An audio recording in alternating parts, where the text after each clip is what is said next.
The early modern English. Background. The early modern period was from 1500 to 1700, and it brought several significant changes in the lives of the English people. Take note also that it was around this time that the Renaissance happened, because the period covered by the Renaissance was from the 14th century to the 17th century. The most dramatic were perhaps the Reformation.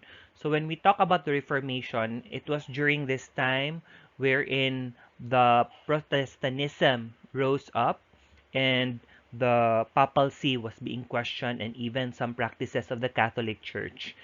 Also, it was during this time that subsequent dissolution of monasteries in the 16th century happened, as well as the devastating civil war during the next. Other events which occurred here were the population growth, the changes in the social hierarchy in England.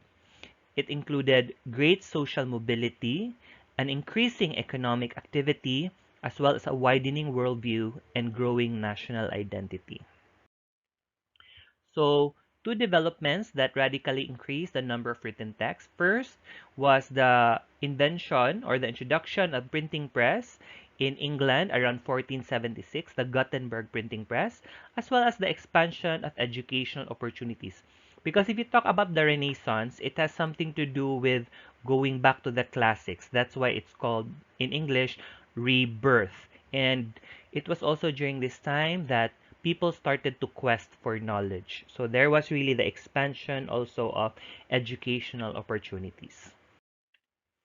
So the good evidence that English had acquired its modern form is that there were many great literatures of this period, such as the works of William Shakespeare, Shakespeare's plays, as well as the 1611 Bible translation known as the Authorized Version of King James Bible. I do hope that you would get a chance to read the King James Bible, because the language here, although it may seem sounding archaic, but it sounds very beautiful. Like they would still use the word thee, thine, our Father who art in heaven, hallowed be thy name, something like that. So it's very beautiful. So let's go to the linguistic features now of the English language during the early modern period. So let's first go to the phonology or the sound system. So many early modern English words were not pronounced the same way as they are today. There were shifts among the vowels because changes in the consonant system have been limited. So during this time, there were lesser consonants, which is why they had to readjust the number of vowels also. There were lengthening of vowels. There were vowels that were diphthongized. So things like that happened. Also, the great vowel shift affected the long vowel. So regarding the great vowel shift, um, this was a change of some phonemes, specifically the vowels from Middle Ages to the early modern period. So people are still debating as to why the great vowel shift happened. And long vowels change various times after the 1400. So I will show you a table later on about the effects of the great vowel shift. So this is the table which I mentioned earlier about the great vowel shift. So let's compare the Middle English, the early modern English, and the present day English. So in the Middle English, they had the word E, as in read. And then because of the great vowel shift, it became a schwa I, so it became a diphthong oi, rounded vowel. E, read, roit, and then in the present, it's I, right. Next is the word A, as in mate. Eventually, it became meat, and to the present, it is still meat. Next is as in met. So in the early modern English, it was met, and in the present it is now meet. Next is ah. So before they would pronounce this as mock.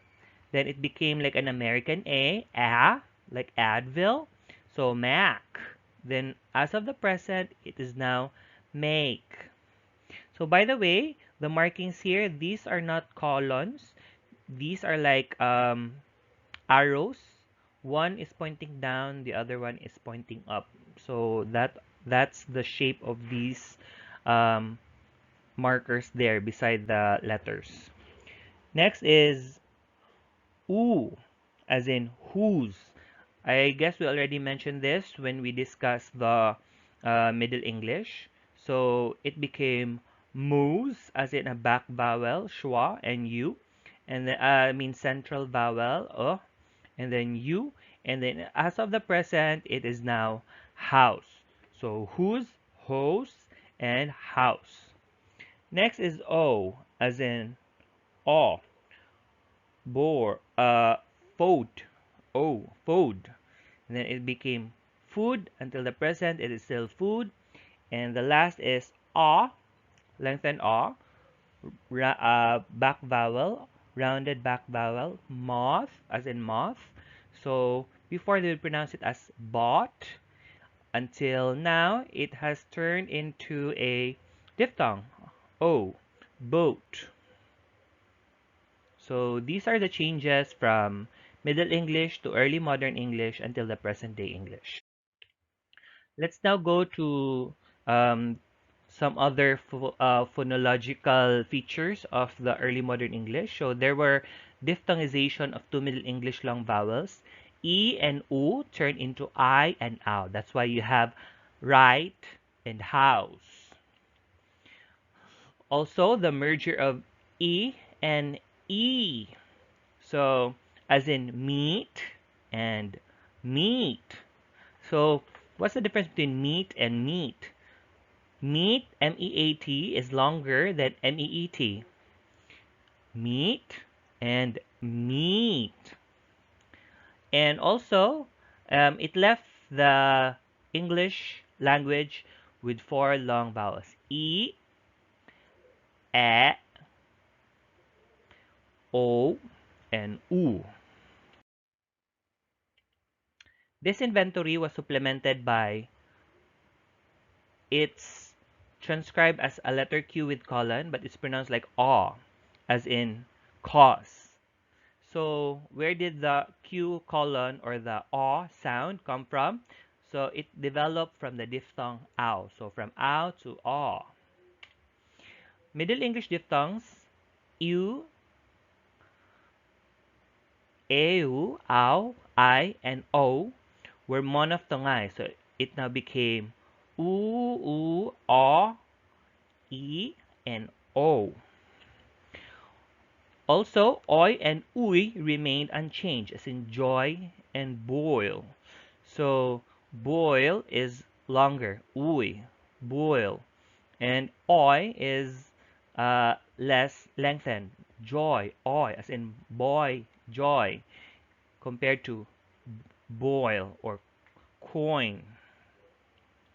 A combination of these and new diphthongs that developed from long vowels resulted in three new diphthong phonemes: I, ow, and oi.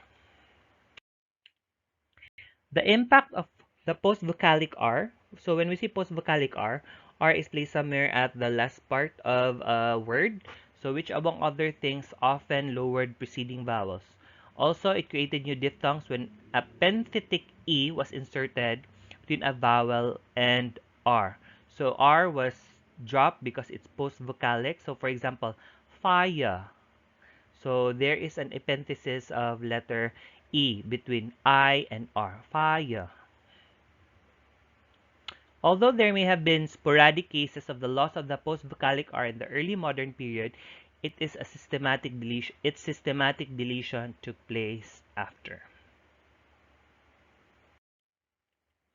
Next, the Middle English short vowels E, A, ow, O, U, and A remain mostly unchanged. So a significant change was the southern split. So the rest of the vowels did not really had a change in them, the short vowels. I, a, o, u, and e. Significant change was the southern split. So except for the letter U, it had two realizations now. And it is the U and the So U as in put, and cut as in the V there is cut. So these are actually British, European translation, or the translation used by British English. If you convert this to American English, the transcription would be an inverted V. So that is what you call the stressed schwa. So for example, you say burger, burger. So the first schwa there, that's supposed to be an inverted V. So it sounds like cut, burger. So the other one is unstressed schwa.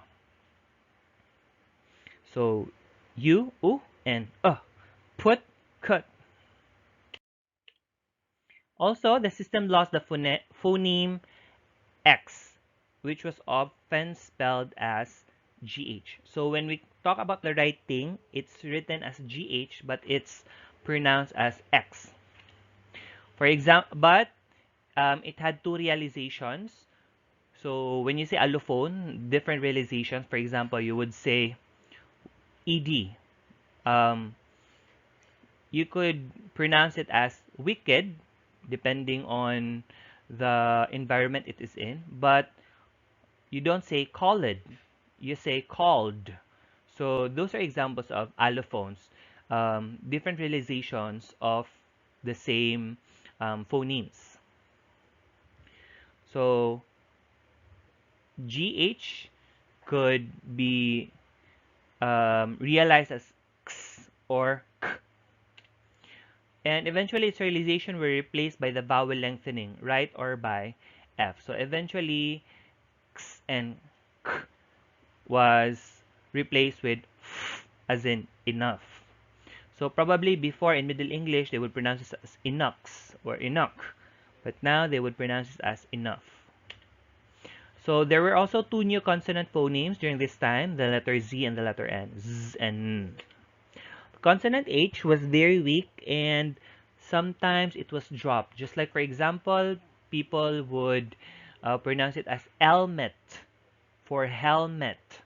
So sometimes the H was dropped because it is a weak phoneme. And sometimes also the letter H could be excrescent or abnormally placed.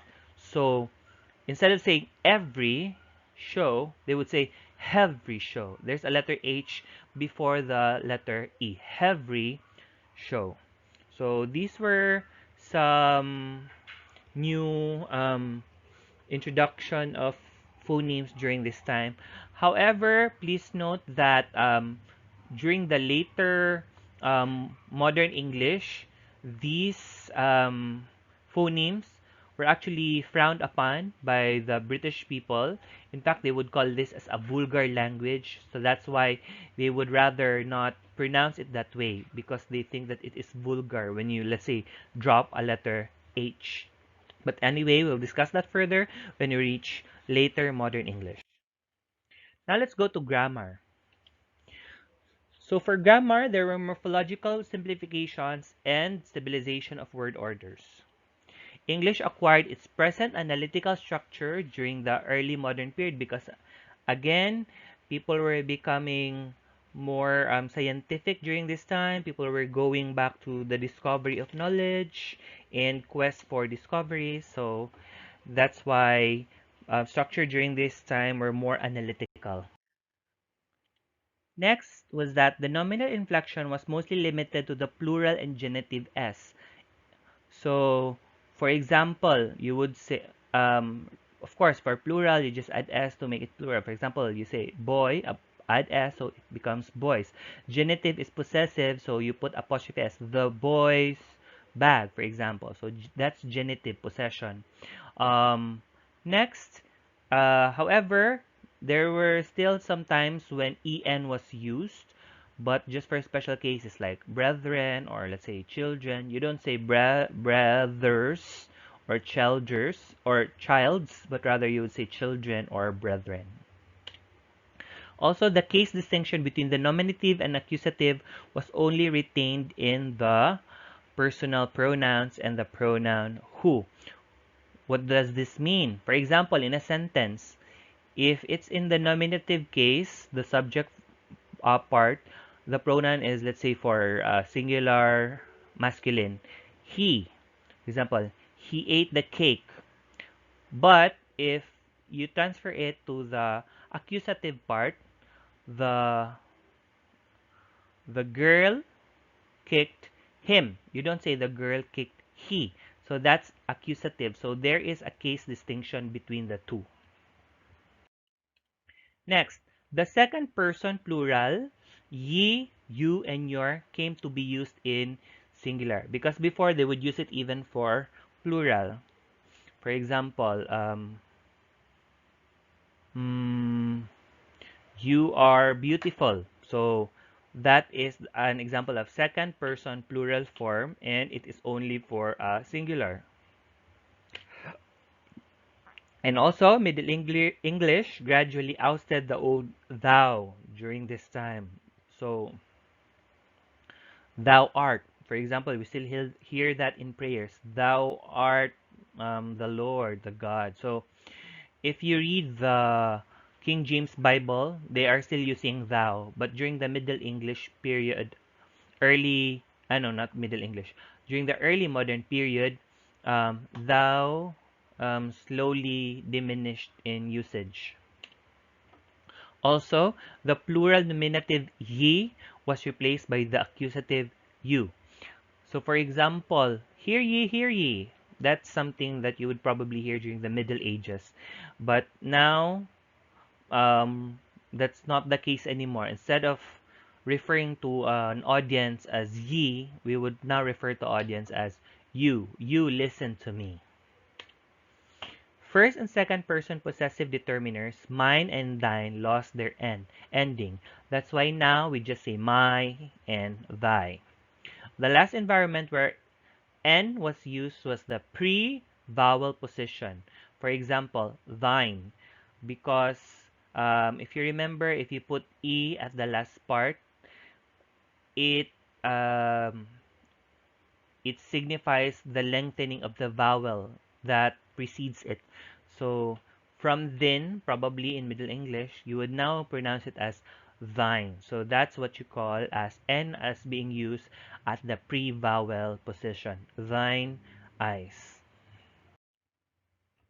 So here are some early modern English personal pronouns so that you'll have a better idea of the pronouns during that time. So the items in bold disappeared during the early modern period. So nominative second person, ye, and hit. Nominative third person. Also, nominative plural second, ye, disappeared during this time. And the singular accusative, hit, and as well as third person plural accusative hem, as well as mine, thine, it, and his. These all disappeared during the early modern English period. The ones in italics were rarely used now at this time. So thou was rarely used during that time. Thee, as well as thy. And the small caps emerged during the early modern period. So it's appeared. So it's a third person genitive pronoun. So the third person neuter possessive it's, I already mentioned this earlier, was introduced into the language around 1600, replacing his, because his was slowly diminishing at this time, and it had become affiliated with male human references only by that time. It's a consequence of natural gender replacing. Human reference also began to constrain the choice of the relative pronoun. So it was now limited to personal reference. For example, you would say who and whom. These only refer to personal references or human reference. You don't say who or whom for an object. Um, However, you would use which to non-personal reference. For example, the building which I go to work into is located there, something like that. So, which, that is used for non-personal reference. As of today, aside from which, we also use that. The food that I ate was delicious, something like that. Okay, the main suffix in the 16th century was th, as in he maketh. Again, if you read the King James Bible, they would still mention maketh. And eventually, maketh, the letter th, which gave way to the letter s as of the present. So now we don't say maketh, he maketh me drink from the river, but now he makes me drink from the river. These suffixes were also occasionally used in the plural. So sometimes we would use th for referring to plural. The second person singular suffix st appeared with thou, so thou'st. And the paradigms of strong and irregular verbs were stabilized to a large extent. So what are strong and irregular verbs? These are verbs that do not usually follow the rules for inflection. For example, the word walk, you just put ed to make it past tense, walked.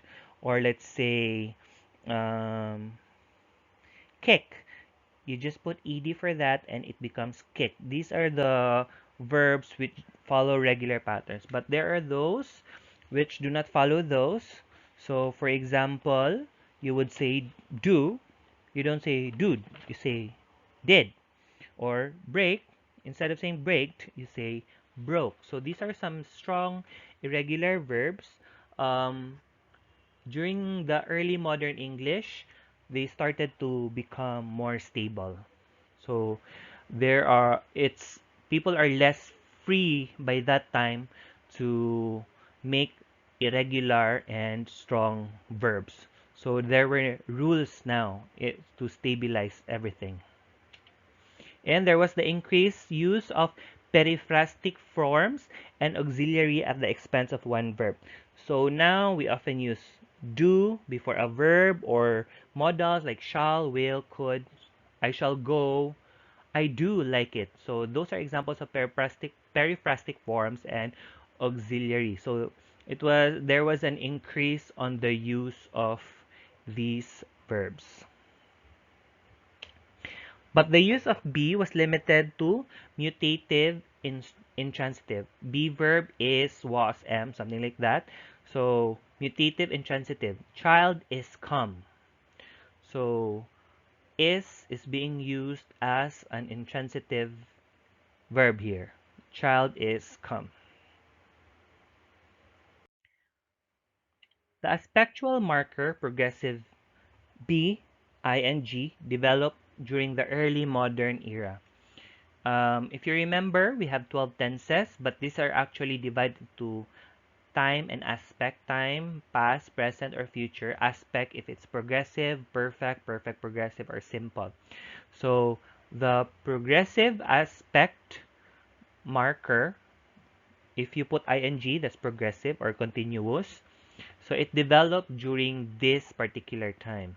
So the development also of the auxiliary category consisting of can, could, may, might, must, shall, should, will, and would were also introduced during the early modern English period.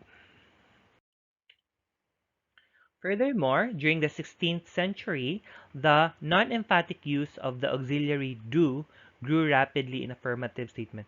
However, that's very strange to have a do which is not emphatic, because you usually use do as an auxiliary if it's emphatic. For example, you would say, I do like it. That's supposed to be emphatic.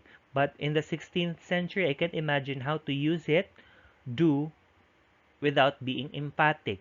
That's why probably during the 17th century, it fell quickly out of popularity. So that's why until today, we don't use do as an auxiliary, not as an emphatic. So the employment of do in interrogative, imperative, and negative declarative sentences found a firm footing in the language during the early modern English period.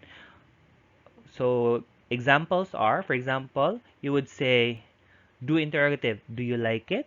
So do was becoming popular during this time. Imperative, request or command. So you would say, you should do it. Next is negative declarative sentences. For example, you would say, I do not like it. Do plus negative marker there, not. So, I do not like it. So, they found their footing during this particular era. Alongside the use of do, in negative declaratives does not hinder. The old verb plus not structure was common. So for example, does not hinder. So that's an example of old verb plus not structure. So it was becoming more common this time.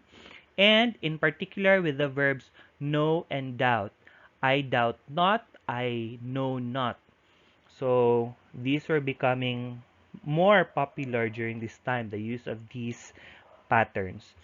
So multiple negation was frequent in the 1600, as in, he helps me not with nothing. So that was popular before the 1600, but eventually this lost popularity because of some standardization of certain rules, like the use of two negatives makes it positive. So that's why there is the person should not use two negatives.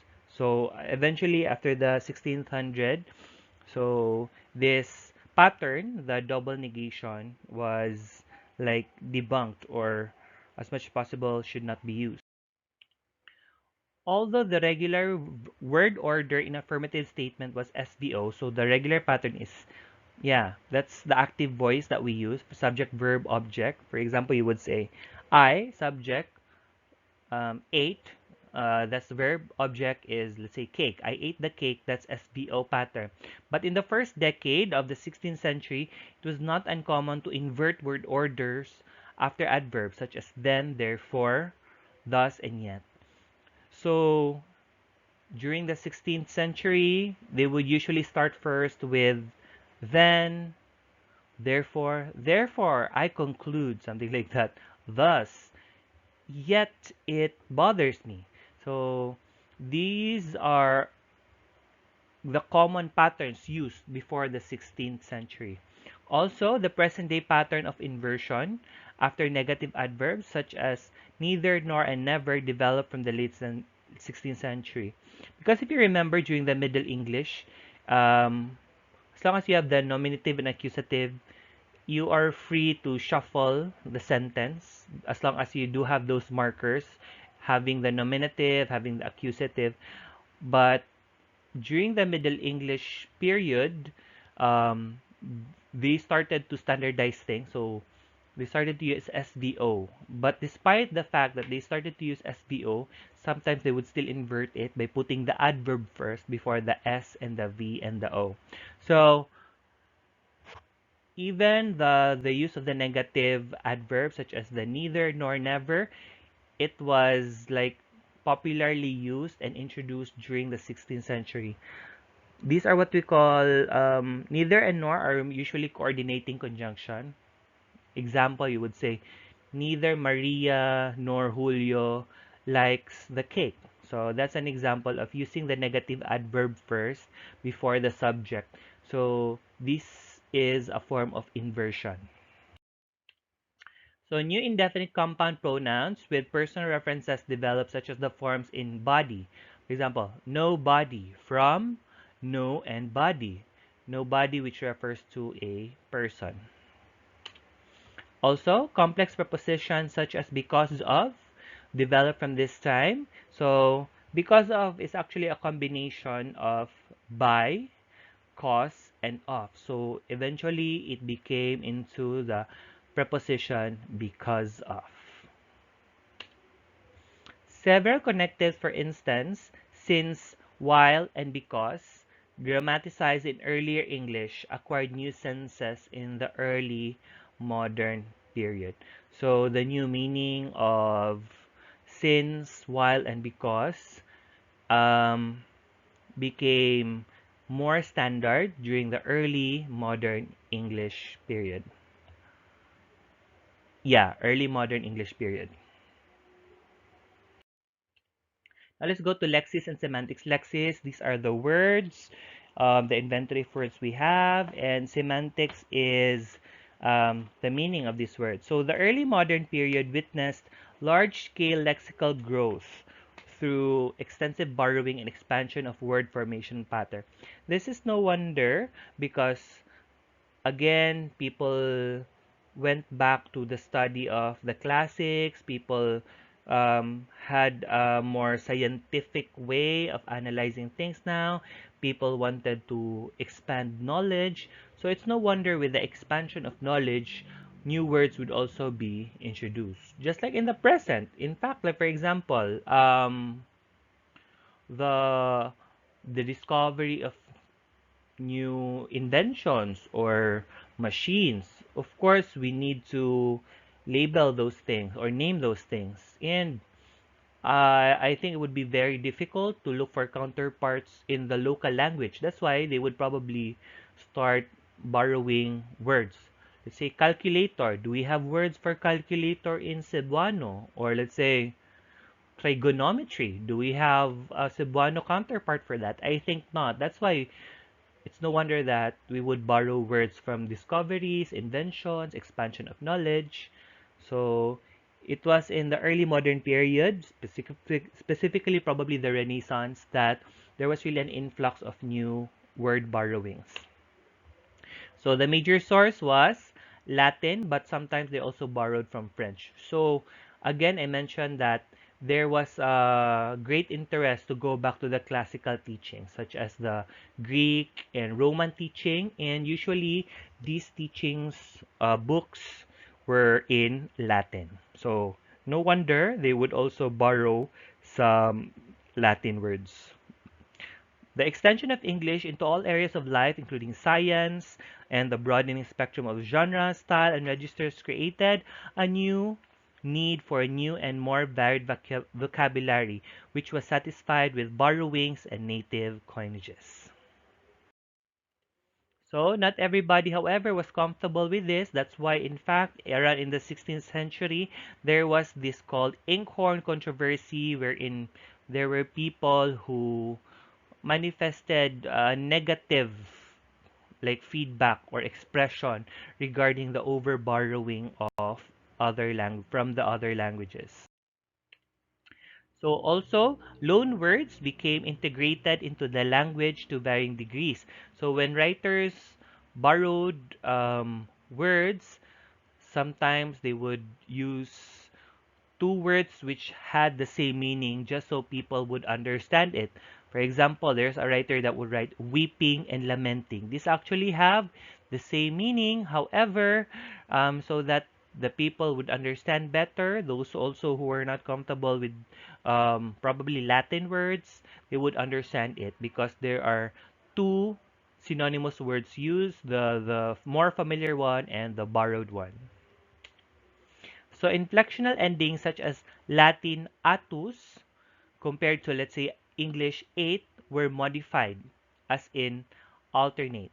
So eight was modified into an English version which is eight. So instead of saying alternus, they would now say alternate. Even in the spelling of older French loanwords could be Latinized. So if you could modify Latin into an English way of writing it, like Latinus to Latinate, um, you could also Frenchify, I mean, Latinize Frenchified words. So the French is DOUT, doubt, but you could Latinize it into doubt, as in doubt. The existing word formation patterns, such as affixation, compounding, conversion, were expanded by borrowing. So, affixation, you put affixes in a root. Compounding, you combine two words to come up with a new word. For example, you would say rainbow, rain and bow. So that's compounding. And conversion, so you convert a word from, let's say, Latin to English, something like that. So these were, these expanded the borrowing in English. So among the negative prefixes, so we already mentioned affixation, the native un was used during the early modern English periods. For example, unmeet, encountered. Eventually, because there was an expansion of affixation, so now they had a, in, this, and none, which also meant something no or not. For example, discontented. So there was really an expansion even for the affixation through borrowing. The biggest problem for understanding early modern English was meaning, because if you are a modern scholar now and you would read early modern English period meaning, so you might not be meeting halfway, because sometimes they had a very broad meaning for certain terms. Let's say before the word meat, METE. Meat for them um, literally just refers to any kind of food. So whether it's fruit, vegetable, rice, or meat from the animal. So all of these are still meat. But for today, meat is very specific. These are like the food we get from animal meat. So that's why there is a challenge in understanding early modern English words. Now let's go to linguistic diversity. So there was a substantial regional, social, individual, generic, and stylistic variation. Despite the lack of a codified model, the language underwent standardization. So even though there were many varieties out there, but there was a standardization that happened. In terms of focusing and option cutting, so one way of standardizing it is even through the spelling. So spelling of words started to become standardized during this time. So people spoke their dialects. However, although there was free education going on at that time, people from the region, many of them were not literate enough. That's why there was also very little text about the dialects, dialectal text during early modern English period. So these texts are very rare because of the low level of literacy. However, you can use drama actually as a source, good source of information of these dialectal varieties and regional features. There were also social differences in the language used in early modern England, which was markedly hierarchical. So several were introduced by the middling ranks, so the people of the bourgeoisie, and diffused them from the London region to the rest of the country. So eventually, changes originating in the spoken language were usually led by women. However, regarding the state, the status of women at this time, they were still considered really as second-class citizen. In fact, women were not allowed to vote. Women were not allowed to perform on theater. That's why if you would watch Shakespeare during that time, um, the the actors performing the role of women were men. Yeah.